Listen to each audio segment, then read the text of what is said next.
சட்டப்பேரவையில் இன்று மீன்வளம், பால்வளம் மற்றும் கால்நடைத்துறை ஆகியவற்றுக்கான மானிய கோரிக்கைகள் மீது விவாதம் நடைபெறுகிறது. இதுகுறித்த கூடுதல் விவரங்களை செய்தியாளர் ரமேஷிடம் கேட்கலாம். ரமேஷ், இந்த மூன்று துறைகள் மீதான விவாதத்தின் முக்கிய அம்சங்கள் என்ன?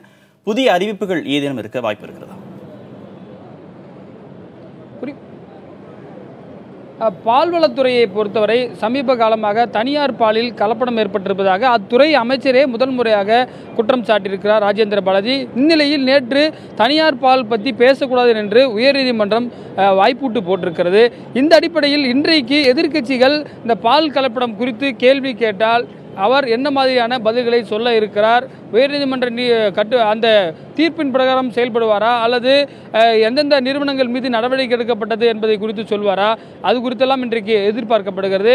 குறிப்பாக இந்த ஆவியினுடைய வளர்ச்சி என்பது கடந்த சில மாதங்களாக அதிகரித்து இருக்கிறது.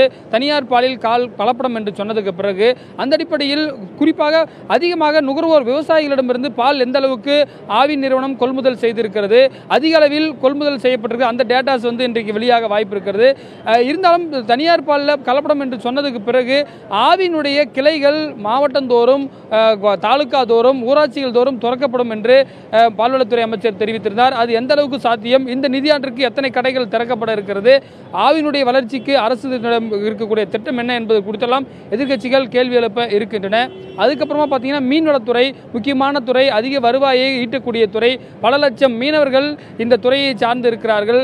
சமீப காலமாக இலங்கை அரசு ஒரு புதிய சட்ட மசோதாவை அந்நாட்டு நாடாளுமன்றத்தில் கொண்டு வந்திருக்கிறது. எல்லை தாண்டும் மீனவர்களுக்கு 2 கோடி ரூபாய் வரை உச்சபட்ச அபராதம் விதிக்கக்கூடிய ஒரு சட்ட மசோதாவை தாக்கல் செய்து இதற்கு தமிழக மீனவர்கள் எதிர்ப்பு தெரிவித்திருக்கிறார்கள். குறிப்பாக திமுகவும் சட்டப்பேரவையில் கவன ஈர்ப்பு தீர்மானம் கொண்டு வந்திருக்கிறது. இதற்கு என்ன செய்ய போகிறது? அப்பொழுது பதிலளித்த மீன்வளத்துறை அமைச்சர் மத்திய அரசுக்கு அழுத்தம் கொடுத்து இதை நாங்கள் தடுப்போம் என்று சொல்லியிருக்கிறார். எந்த அளவுக்கு அந்த அழுத்தம் கொடுப்போம்? இது தொடர்ந்து இலங்கை கடற்படையால் தமிழக மீனவர்கள் சிறைப்பிடிப்பதும் அவருடைய படகுகள் சிறைப்பிடிப்பதுமாக இருக்கிறது. இதற்கான நிரந்தர தீர்வு என்ன என்பது குறித்தும், ஏற்கனவே ஆழ்கடல் மீன் பிடிப்பதற்கு தமிழக மீனவர்களுக்கு பயிற்சி அளிக்கப்படும் என்று சொல்லப்பட்டிருந்தது. அது எந்த அளவுக்கு நடைமுறையில் சாத்தியப்பட்டிருக்கிறது என்பதெல்லாம் குறித்து பேச இருக்கிறார்கள். ஏனென்றால் இங்கு இருக்கக்கூடிய மீன் இலங்கை ஓரம் இருக்கக்கூடிய பகுதியில் அடிக்கடி நம்மளுடைய மீனவர்கள் சென்று மீன் பிடிப்பதால் தான் இரு நாட்டுகளுக்கு பிரச்சனை இருக்கிறது. ஆழ்கடலுக்கு அவர்களுக்கு அந்த தகுந்த உபகரணங்களும் தகுந்த படகுகளும் தகுந்த பயிற்சியும் கிடைக்கும் பட்சத்தில் இந்த பிரச்சனைக்கு தீர்வு ஏற்படும் என்றுதான் முன்னாள் முதலமைச்சர் ஜெயலலிதா அந்த திட்டத்தை கொண்டு வந்தார்.